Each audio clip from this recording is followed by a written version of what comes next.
السلام علیکم یا علی مدد، کیسے ہیں آپ سب لوگ؟ امید کرتا ہوں خیریت سے ہوں گے۔ آج ہمارے گھر پہ حدیث ثقلین کی مناسبت سے محفل رکھی گئی ہے، جس میں جناب جنید رحمان صاحب، جناب ڈاکٹر جمال صاحب، جناب خالد راؤ صاحب، جناب انیس جعفری صاحب، جناب سلمان جعفری صاحب اور دیگر شیعہ سنی عوام نے مفتی فضل اندر صاحب سے مختلف سوالات کیے۔ ہم یہاں پر نا مختلف فرقوں سے تعلق رکھتے ہیں، مختلف فقہ کو اپناتے ہیں۔ میں خود فقہ حنفی کو اپنا رہا ہوں۔ اب آپ کے ذہن میں آئے گا کہ بھائی فقہ حنفی کو اپنا رہا ہے پھر کیسے اہل بیت کی بات کر رہے ہیں؟ سوال ہے نا، آپ کی نماز ہے تو آپ ہاتھ باندھ رہے ہیں تو آپ کیسے اہل بیت کے پیچھے چل رہے ہو؟ آپ تو ہاتھ چھوڑ کے نماز نہیں پڑھتے ہو، آپ اہل بیت کے طریقے پر نہیں ہو۔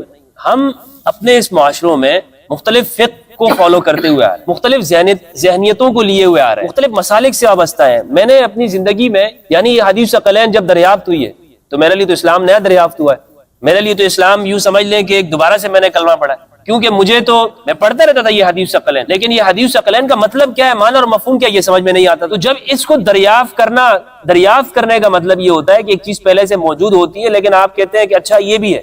یہ جو آپ کا سوال ہے کہ صرف کیا یعنی اہل بیت کا نام لے لیں یا ان کو فالو بھی کرنا ہے؟ بالکل فالو کرنا ہے۔ جس طرح امام حسین امام علی نماز پڑھتے تھے اسی طرح نماز پڑھنا ہے۔ جس طرح انہوں نے زندگی گزاری، طہارت کے مسائل ہیں، وضو کے مسائل ہیں، غسل کے مسائل ہیں، زندگی کے اندر جو معاملات ہے سارا ہم نے فالو امام علی کو کرنا ہے، اہل البیت کو کرنا ہے۔ اب کیسے کریں؟ اب ایک وہ شخص جو ہاتھ باندھ کر نماز پڑھ رہا ہو وہ کیسے فالو کر سکتا ہے امام علی کی اس بات کو کہ امام علی ہاتھ چھوڑ کے نماز پڑھا کر؟ دیکھیں جب شروع میں ابھی تو لوگوں کو یہ نہیں پتا نا کہ اہل بیت کی وصیت ہے۔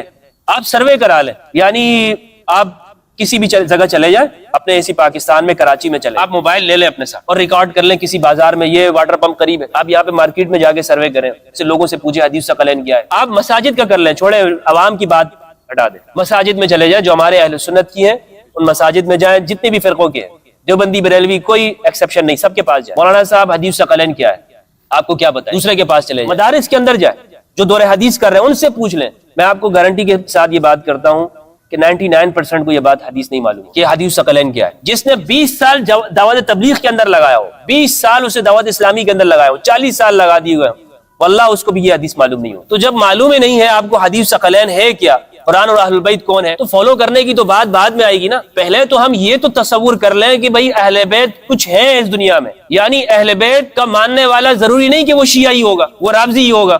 یہ بات سمجھ میں آ رہی نا میری؟ یعنی یہ ہمارا فرسٹ اسٹیپ۔ اس کے بعد ہم آہستہ آہستہ سمجھتے رہیں گے، ہم دنیا میں سیکھتے ہیں، چلنا پھرنا ہم نے سیکھا ہے۔ اگر مجھے ایک مسئلہ معلوم ہو جائے گا کہ مولا علی نماز اس طرح پڑھا کرتے تھے تو پھر تو میرے اوپر حرام ہوگا کہ میں ابو حنیفہ کی پیروی کروں گا یا شافعی رحمہ اللہ کی پیروی کروں گا یا امام مالک رحمہ اللہ کی یا امام اعظم ابو حنیفہ رحمہ اللہ رضی اللہ عنہ ان کی پیروی کروں گا۔ حرام ہوگا یا نہیں ہوگا؟ جب مجھے معلوم ہے کہ امام علی نماز کس طرح پڑھتے۔ لیکن اگر ایک عام شخص کو معلوم نہیں ہے تو وہ اس کے لیے پہلا جو اسٹیپ ہے، پہلا جیسے آپ اسلام میں داخل ہونے کے لیے پہلا اسٹیپ کیا ہوتا ہے؟ کلمہ پڑھنا ہے نا، شہادتین۔ کیا کرنا ہوتا ہے؟ لا الہ الا اللہ محمد رسول اللہ صلی اللہ علیہ وآلہ وسلم، یہ کلمہ پڑھنا ہے نا۔ آپ اس سے تو یہ نہیں کہتے کہ بھائی پہلے تم مجھے وضو کا طریقہ بتاؤ، نماز پہ عمل کرو، یا آپ اس سے اور مطالبات تو نہیں کر رہے ہوتے، آپ یہی کہہ رہے ہوتے ہیں کہ بھائی شہادتین کہہ دو، توحید اور رسالت کی گواہی دے دو۔ تو یہ حدیث الثقلین کا معلوم ہونا، یہ شہادتین ہے، یہ برابر ہے اس بات کی کہ آپ نے اسلام کو وہ وصیت آپ کو معلوم ہوگی۔ ورنہ تو ان مولویوں نے، ان مذہبیوں نے اس کے اوپر پردہ ڈال دیا، آپ اس پہ پردہ ڈال چکے ہیں، وہ یہ اس کو بیان نہیں کریں۔ مفتی صاحب میرا دوسرا سوال یہ ہے کہ اس پہ پردہ کیوں ڈالا گیا، اور شاید اگر یہ پیچیدہ نہ ہو اور یہ بحث شاید اگر لمبی نہ ہو تو پھر اس پہ تھوڑا سا روشنی ڈال دیجیے گا۔ اور تیسرا سوال میرا یہ ہے کہ اب ہم یوں سمجھ لیں کہ جو سورس آف ڈیڈکشن ہے، یعنی جس سے اسلام لیا جا رہا ہے، ٹھیک ہے نا، یا جس کو آپ شاید نص کہتے ہیں آئی تھنک، تو وہ پھر پیغمبر صلی اللہ علیہ وسلم کے بعد پھر ہم قرآن اور اہل بیت کو ہی سمجھ لیں۔ بالکل قرآن اور اہل بیت، مطلب یہی اس سے سمجھ رہے ہیں۔ اس کے بغیر جو کوئی تیسرا سورس آف ڈیڈکشن تو نہیں ہے کوئی دوسرا، یعنی کہ جس سے ہم منبع جس کو سمجھ لیں، تیسرا تو پھر رہ نہیں گیا نا، ان دو ہی بتا دیے پیغمبر صلی اللہ علیہ وسلم نے، پھر دو ہی ہیں ہمارے پاس، قرآن مجید اور اہل البیت۔ اس پہ تھوڑا سا روشنی ڈال دیجئے، جزاک اللہ۔ دیکھیں یہ دوسرا سوال جو آپ نے کیا نا، کیوں چھپایا گیا، وجہ تو صاف ظاہر ہے کہ بعد میں اختلافات پڑ گئے، صحابہ میں اختلاف ہو گیا۔ غدیر خم کی ایک بیعت ہے اور ایک بیعت سقیفہ بنی ساعدہ میں۔ غدیر خم میں امام علی علیہ السلام کی بیعت صحابہ کرام سے رضوان اللہ علیہ، رسول اللہ صلی اللہ علیہ وآلہ وسلم نے دلوائی ایک بیعت وہ ہے۔ غدیر خم کا واقعہ آپ کو معلوم ہوگا، بتانے کی، اس کی تفصیل بتانے کی ضرورت تو نہیں ہے۔ قدیر خم میں صحابہ کے مجمع میں آپ صلی اللہ علیہ وآلہ وسلم نے صحابہ سے بیعت لی، من کنت مولا فاز علی مولا. اور ایک ہے سقیفہ بنی ساعدہ میں جو رسول اللہ کے وصال کے بعد صحابہ کرام نے آپس میں معاملات دیکھے. تو کون سی بیعت اولا ہے؟ بیعت وہی اولا ہے جو پیغمبر نے اپنی زندگی میں دلوا دی، صحابہ کرام سے دلوا دی. اور ہر صحابہ نے اقرار کیا، ہر صحابی نے اقرار کیا کہ آپ ہمارے مولا ہیں. اب اس مولا کے چاہے آپ کوئی بھی معنی کریں، کوئی بھی آپ اس کا معنی نکالیں، لیکن مولا بہرحال مولا تو فرمایا ہے. اب چاہے دوست کہہ لیں، آقا کہہ لیں، بھائی کہہ لیں، لیکن مولا فرمایا رسول اللہ نے علی کے لیے کہا. ایک بیعت تو اس زمانے میں ہوئی. دوسرا یہ ہے کہ پھر بعد میں اختلافات ہو گئے، اور یہ آپ نے اپنی زندگی میں دیکھا ہوگا، انسانی فطرت مزاج ایسا ہے جب ہمارا کسی سے اختلاف ہوتا ہے نا یار، کسی سے بھی، تو اگر چھوٹے سے مسئلے میں اختلاف ہو، پھر ہم جب کسی کے سامنے رائے دے رہے ہوتے ہیں، ہم اس کے بارے میں 100% کہتے ہیں نہیں یار اس کی تو بات ہی نہیں کرو، ہم بالکل اس سے کنارہ کش ہو جاتے. صحیح بخاری کی روایت ہے 4000 اور 4241. جب امام علی علیہ السلام سیدہ کی یعنی آخری جو سیدہ کے جو ایام ہے رسول اللہ کی وفات کے بعد، وہ جو 6 ماہ ہے اس میں امام علی گھر میں رہتے تھے. اور اہل سنت کہتے ہیں کہ وہ سیدہ کی تیمارداری فرمایا، کیونکہ سیدہ بہت بیمار ہو گئی تھی اور اپنے والد کے غم میں وہ اشعار کہتی تھیں، اور ان کی حالت اس طرح سے، اور اسی غم میں وہ دنیا سے چلے. یہ اہل سنت کہتے ہیں. امام علی علیہ السلام نے، بخاری کی روایت ہے 4240، اس روایت میں یہ ہے کہ امام علی نے 6 ماہ تک حضرت ابوبکر رضی اللہ عنہ کی بیعت نہیں کی. یہ زہری سے، عروہ سے، اور انہوں نے سیدہ عائشہ سے روایت کی. حضرت عائشہ اس کے راوی ہیں، 6 ماہ تک بیعت نہیں کی ہے. تو پھر 6 ماہ کے بعد حضرت ابوبکر تشریف لائے. انہوں نے پوچھا کہ آپ کیوں بیعت نہیں کر رہے اور کیا وجہ ہے؟ تو امام علی نے وجہ بیان کی کہ یہ وجہ ہے کہ ہم اس خلافت کو اپنا حق سمجھتے اور آپ نے ہم سے اس کو چھینا ہے.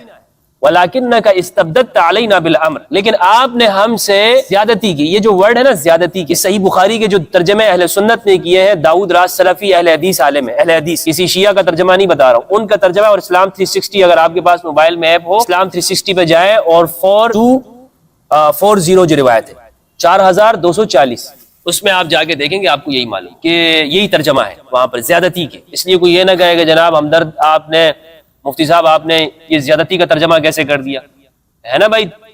کوئی بھی بات کر سکتا ہے، کوئی ویڈیو دیکھ رہا ہو کمنٹ کر دے مفتی صاحب آپ نے حضرت ابوبکر کے بارے میں یہ الفاظ کہہ دیے. بھائی میں نے نہیں کہے، آپ کے ترجمہ کرنے والے نے ترجمہ کیا ہے کہ مولا علی نے حضرت ابوبکر رضی اللہ عنہ سے کہا کہ یہ حق یعنی خلافت کس کا تھا؟ ہمارا ہے، کیونکہ ہم رسول اللہ کے زیادہ قریبی ہیں، ہم قریبی ہیں رسول اللہ کے، تو یہ ہمارا حق ہے. لیکن آپ نے ہم سے استبداد کیا ہے، آپ نے ہم سے. اس کے بعد جب یہ سب کچھ امام علی نے بیان کیا، پھر اگلا دن طے ہوا کہ مسجد میں آئیں گے. حضرت ابوبکر بہت رو گئے، انہوں نے کہا کہ نہیں، میں آپ کو ہر چیز سے پہلے اہل بیت کو سمجھتا ہوں.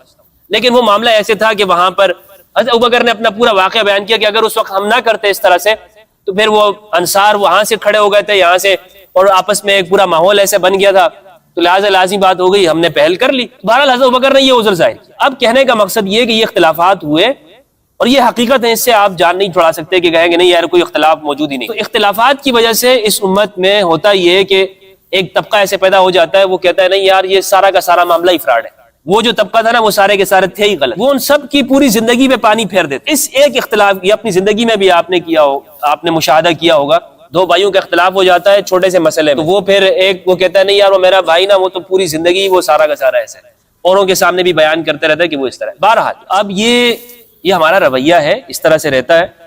لیکن بعد کے زمانے میں جب فقہاء تھے، محدثین تھے، وہ اہل بیت کے پاس نہیں جاتے تھے. علم لے لیا لیکن یہ نہیں بتاتے تھے کہ ہم نے اہل بیت سے لیا، یہ ہم نے اہل بیت سے لیا، انہوں نے سب اہل بیت سے. علم تو اور کہیں پر موجود ہی نہیں ہے. یعنی مجھے آپ بتائیں کہ مدینہ منورہ میں ایک جگہ پر علی بن الحسین سید سجاد امام زین العابدین علیہ السلام وہ تشریف فرما ہوں جو اہل البیت میں سے ہیں، امام حسین کے فرد، امام حسین کی نسل اور ذریت میں سے ہیں، بیٹے ہیں، لخت جگر ہیں، کربلا کے عینی شاہد ہے، گواہ ہے، وہ تشریف فرما ہوں. اور دوسری طرف اگر زہری ہو، زہری خود شاگرد نہیں، یہ سب یعنی جتنے بھی ہیں، مجھے کوئی نام نہیں ملے گا جو کہے کہ ہم شاگرد نہیں ہیں سید سجاد. امام محمد الباقر علیہ السلام وہ اگر تشریف فرما ہو مسجد نبوی کے اندر، اور دوسری جانب کوئی اور بیٹھا ہو، تو لوگ علم کس سے لیں گے؟ امام محمد الباقر سے لیں گے نا علیہ السلام، ان سے علم لیا جائے. کوئی بھی آئے گا تو ان سب نے، امام مالک، شافعی، امام احمد بن حنبل اور ابو حنیفہ رحمہم اللہ، ان سب نے علم کن سے لیا ہے؟ یہ جو 2 بڑے ہیں نا، امام مالک اور امام حنیفہ، انہوں نے تو براہ راست جا کے ان کی دہلیز میں وقت گزارا، اور 2 سال تک امام ابو حنیفہ نے وقت گزارا، شاگردگی اختیار کی 2 سال تک. ایک استاد کے پاس وقت گزارا ہے، بڑا عرصہ ہے. لیکن آگے پھر ہوا یہ کہ جب بنو عباس کی حکومت آتی ہے، بنو امیہ کی حکومت آتی ہے، وہ یہ چھوڑیں گے یہ علم بیان کرنے دیں گے؟ انہوں نے تو امام حسین علیہ السلام کو نہیں چھوڑا. وہ ہمیشہ یہ سمجھتے رہے، یہ امت ہمیشہ یہ سمجھتی رہی کہ یہ اہل البیت ان کو کسی بھی طرح سے اقتدار میں نہیں آنے دینا. اب جو شخص بھی ان کے ساتھ اٹیچ ہوگا، ان کے قریب ہوگا، اس کی زندگی، اس کا علم وہ رسک پہ لگ جاتا ہے. اس کو لوگ بیان نہیں کریں گے، اس کو آگے پہنچنے نہیں دیا جائے. تو یہ جو دوسرا سوال تھا نا، وہ آپ کا یہی ہے کہ وہ اسی لیے اس کو چھپایا گیا کہ یہ حدیث ثقلین واضح طور پہ بتاتی یہی ہے کہ رسول اللہ کے بعد اگر علم لینا ہے، آپ نے قرآن اور اہل بیت کو سامنے رکھ کے لینا ہے. باقی احترام ہر ایک کا اپنی جگہ پر ہے، عزت اور مقام ہر ایک کا اپنا ہے. ہمارے چینل